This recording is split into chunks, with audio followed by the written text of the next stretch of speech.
Ya, saudara, kemarin kita sudah melihat bagaimana pernyataan dari Komisioner KPU dan Bawaslu terkait dengan tantangan yang dihadapi untuk dapat menyelenggarakan dan menyukseskan pemilu tahun 2024 mendatang. Dan saat ini sudah bersama saya dosen Fakultas Hukum Universitas Bangka Belitung, Bapak Rahmat Robuan. Ya. Bang Robuan, gimana kabarnya, Bang? Alhamdulillah baik. Alhamdulillah baik. Baik, Bang Robuan, ini memang menjadi tantangan tersendiri dalam penyelenggaraan pemilu pada tahun 2024 nanti. Nah, kalau dari kacamata seorang akademisi, tantangan apa saja yang kemudian dihadapi begitu, baik itu oleh penyelenggara, peserta maupun masyarakat untuk menyelenggarakan pemilu tahun 2024? Nah, pada dasarnya memang kalau kita lihat dari konstelasi pemilu kita, Ya. Indonesia ini bukan lagi menjadi negara yang hanya mencoba demokrasi. Oke, Kita sudah ya. meranah pada tataran yang sudah matang harusnya demokrasi. Hmm. Kita ketahui ini bukan lagi bicara tentang pelaksanaan amanat Ya. reformasi lagi, tetapi pemilihan umum itu adalah benar-benar sebagai ujian kita dalam Ujian. melaksanakan demokrasi yang utuh. Hmm. Indonesia memang di tahun 2024 ini memiliki problem pemilihan umum yang sangat luar biasa. Oke. Kita ketahui pemilihan umum serentak itu bukan perkara yang sederhana. Iya. Semuanya dilaksanakan secara serentak, baik pemilihan umum legislatif maupun eksekutif. Ini menjadi tantangan tersendiri, apakah kesiapan kita itu sudah kuat dalam menghadapi tantangan pemilihan umum seperti itu. Ya, dari beberapa kali penyelenggaraan, 2004 kita memulai pemilu secara langsung begitu ya, dengan sistem proporsional terbuka misalnya, sampai dengan tahun 2024 ini, apakah kualitasnya sudah diindikasikan semakin membaik begitu? Itu dia. Kalau kita bicara tentang kualitas pemilihan umum, terjadi juga dinamika perubahan masyarakat. Iya. Mungkin di tahun 2024 dengan 2024 itu berbeda, sangat berbeda dinamika kehidupan masyarakat. Dahulu mungkin tidak adanya sosial media Iya. yang sangat gencar di saat ini. Nah, sehingga ketika kita bandingkan, komparisikan antara 2004 dan 2024 itu juga sangat sulit. Iya. Perubahan dinamika kehidupan itu juga menjadi salah satu indikator penting dalam polarisasi kehidupan pemilihan umum itu sendiri. Konsekuensi yang kemudian bisa kita rasakan secara konkret dari adanya perubahan yang nyata tersebut apa? Yang pastinya adalah sosial media. Mungkin di tahun 2004 ini sederhananya itu kita akan melihat bagaimana baliho-baliho itu agak kurang efektif. Oke. Kita akan melihat bagaimana sosial media akan sangat luar biasa dimanfaatkan dalam mendapatkan popularitas pemilihan umum. Itu paling ketara. Tapi di lain pihak juga pendidikan politik itu juga menjadi hal yang sangat penting dalam kehidupan masyarakat saat ini. Kita ketahui dengan adanya sosial media, informasi begitu mudah didapat, itu bukan berarti masyarakat menjadi sadar akan pemilihan umum. Saya lihat gerakan-gerakan apatis juga semakin meningkat. Itu juga menjadi problem sebenarnya di dalam kehidupan dinamika kehidupan masyarakat di era modern saat ini. Oke, tentu saja kalau kita bicara ketika konsekuensinya adalah semakin meningkatnya tingkat apatis masyarakat untuk bisa ikut di dalam sebuah kontestasi politik, walaupun mereka sebagai pemilih misalkan. Ini kira-kira ancaman apa yang kemudian bisa kita rasakan sebagai sebuah bangsa yang dengan sistem demokrasi begitu? Baik, demokrasi itu merupakan sistem pemerintahan yang mana satu orang adalah satu suara. Kita tidak memandang buluh, baik dari suku, ras, agama, dan kelompok misalnya. Sehingga dalam sistem dinamika demokrasi itu satu orang itu sangat penting suaranya. Bagaimana kita dapat melihat demokrasi yang utuh apabila masyarakatnya sendiri itu banyak tanda kutip golongan putih. Nah, ini juga menjadi catatan penting ya, bagaimana kita membangun sebuah kehidupan tataran demokrasi dalam bingkai pemilu itu sehingga demokrasi kita itu matang dan masyarakat benar-benar bukan lagi, kalau saya tidak sepakat dengan bahasa pesta demokrasi. Pemilu bukan pesta, pemilu adalah tantangan. Pemilu adalah tantangan. Ketika memang banyak kemudian persoalan yang masih kita dapatkan di dalam sebuah proses penyelenggaraan. Baik, Bang Robuan, saya tertarik tadi terkait dengan pemanfaatan media sosial. Mungkin secara sosialisasi itu menjadi langkah yang mungkin bisa sangat baik. Artinya ada misalkan tidak ada lagi baliho-baliho yang justru akan membuat ruwetnya wajah kota kita misalnya kan begitu. Tetapi di sisi lain tentu saja kita tahu pada pemilu tahun 2014 dan 2019 itu banyak sekali kemudian bertebaran berita-berita yang tidak dapat kita jamin kebenarannya, dan ini juga berasal dari media sosial begitu. Nah, kalau seperti itu bagaimana kemudian pada pemilu tahun 2024 ini agar tidak ada lagi kemudian permasalahan dan gejolak yang dihadapi begitu? Nah, baik. Ini saya pernah membahas tentang ini pada dasarnya. Jadi pada dasarnya sekarang lagi kita bukan lagi di era gagap teknologi. Iya. Saya rasa sekarang orang sudah melek teknologi. Tetapi bagaimana caranya sekarang itu bukan lagi bicara tentang gagap teknologi, tetapi jangan sampai masyarakat gagap moral teknologi. Oke. Ini yang paling penting sebenarnya.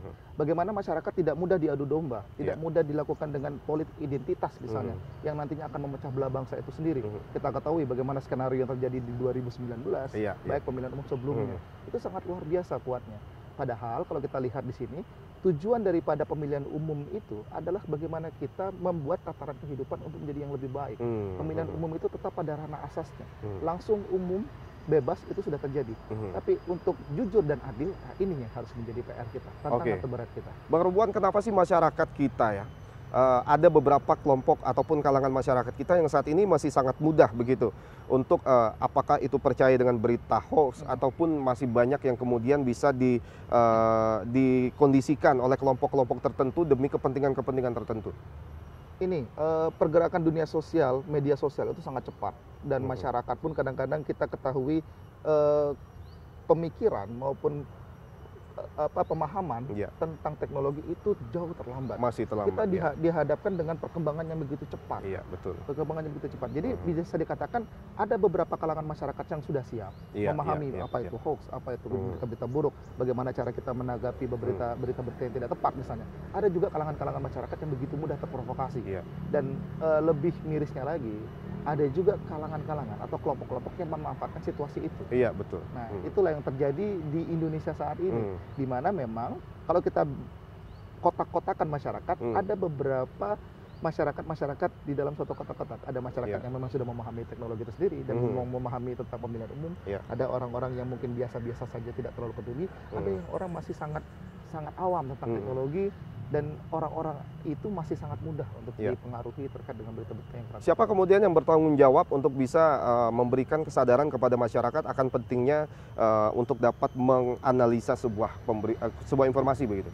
Baik, ini merupakan PR kita bersama pastinya. Seluruh masyarakat, seluruh elemen, baik pemerintahan, akademisi, dan TVRI juga itu harus memberikan pendidikan.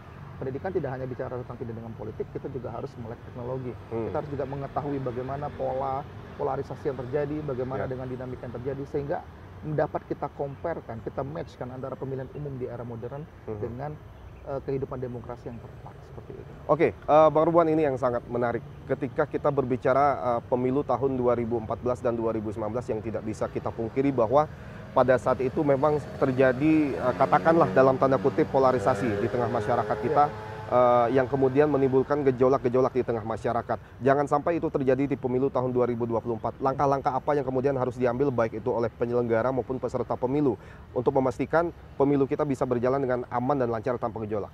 Baik, untuk bicara tentang aman dan lancar secara utuh itu mungkin agak sulit ya, karena kita tahu sendiri pemilihan umum adalah bicara tentang kepentingan juga. Kepentingan pasti akan tersisipkan di dalam proses-proses itu sendiri. Tetapi paling tidak kita harus memiliki rasa cinta terhadap tanah air. Itu poinnya. Pemilihan umum adalah dasar pemilihan umum memang itu lu berjudil, tapi di balik itu semua adalah rasa cinta. Kalau kita memang cinta terhadap tanah air kita ingin berkembang dengan Indonesia jadi lebih maju, menjadi yang lebih baik, harusnya masyarakat memahami bahwa pemilulah saatnya. Pemilulah tolak ukurnya untuk melihat tataran di kehidupan yang lebih baik. Kesadaran dari masing-masing masyarakat. Benar. Apakah potensi untuk digunakannya politik identitas dan politik uang itu masih besar di pemilu tahun 2024? Pastinya. Pastinya masih ada. Ada beberapa konteks yang tidak mungkin akan terpisahkan dari kehidupan pemilu, baik di negara yang sudah maju maupun negara yang masih berkembang seperti kita. Yang pertama adalah money politik. Itu pasti terjadi. Bagaimana tentang money politik itu selalu akan ada. Tapi bagaimana cara masyarakat untuk menghadapinya terkait dengan money politik. Kita harus kembali kepada asas bebas rahasia. Itu yang paling tepat. Jadi meskipun kita dihadapkan dengan money politik, apabila masyarakat sudah mengetahui rasa bebas dan rasa rahasia di dalam pemilihan umum, saya rasa itu menjadi hal yang sia-sia sebenarnya money politik. Tetapi kembali kepada kesadaran masyarakat kita sendiri. Itu. Yang kedua, kemudian juga terkait dengan masalah politik identitas yang kata Bung Revo tadi. Nah, ini harus kita antisipasi bagaimana caranya bahwa politik identitas jangan sampai terjadi. Kita di negara yang majemuk. Betul. Sesungguhnya kita negara yang sangat hebat kalau kita bicara tentang masalah demokrasinya. Bagaimana caranya negara yang majemuk seperti ini bisa disatukan dalam tataran demokrasi pemilu secara langsung. Itu sangat luar biasa. Nah, tetapi kelemahannya di negara yang majemuk ini sangat mudah untuk terjadi polarisasi, khususnya dalam bingkai identitas tadi. Itu harus kita antisipasi, jangan sampai terjadi. Oke, dan itu memang tantangan terbesar kita sebagai sebuah negara yang majemuk. Benar. Walaupun pada proses perjalanan bangsa ini kita sudah sangat teruji begitu ya untuk dapat menghadapi berbagai macam ancaman-ancaman disintegrasi bangsa. Baik, Bang Robuan, waktu kita memang agak terbatas ini. Saya ingin Anda bisa memberikan pesan terakhir Anda kepada masyarakat agar pemilu tahun 2024 ini bisa berjalan sesuai dengan apa yang kita inginkan. Baik, pesan saya satu sebenarnya, bahwa pemilihan umum pertama itu bukan lagi merupakan pesta. Saya tidak setuju dengan bicara bahwa pemilihan umum itu merupakan pesta, Bung Revo. Pemilihan umum adalah tantangan. Kita bukan lagi berada pada mencoba lagi tentang konsep desain pemilihan umum. Kita merupakan negara yang sudah matang. 1998 sampai dengan 2024 itu bukan titik yang sederhana. Itu titik yang begitu panjang. Nah, jadi harusnya adalah kita sudah memiliki rasa kematangan terhadap pemilihan umum. Dan yang satu lagi, kembali saya katakan tadi, pemilihan umum harus didasari dengan rasa cinta. Cinta terhadap tanah air. Karena inilah titik tolak kita untuk membangun negara kita untuk jadi lebih baik. Oke, baik. Bang Rahmat Robuan, terima kasih atas waktunya. Sukses untuk Anda dan juga teman-teman yang ada di kampus. Dan saudara, itulah tadi beberapa kemudian pernyataan baik itu dari penyelenggara termasuk juga akademisi. Dan tadi satu kutipan yang saya coba highlight dari apa yang disampaikan oleh Bang Rahmat Robuan adalah bahwa pemilu ini harus dilandasi dengan rasa cinta kita kepada tanah air sebagai sebuah perwujudan demokrasi di negara kita. Kita berharap pemilu tahun 2024 dapat berjalan sesuai dengan koridor yang sudah ditetapkan dan dapat menghasilkan pemimpin-pemimpin yang memang amanah dan bisa memberikan kemajuan bagi bangsa dan negara ini. Terima kasih, saya Dek Revolino mohon pamit. Wassalamualaikum warahmatullahi wabarakatuh.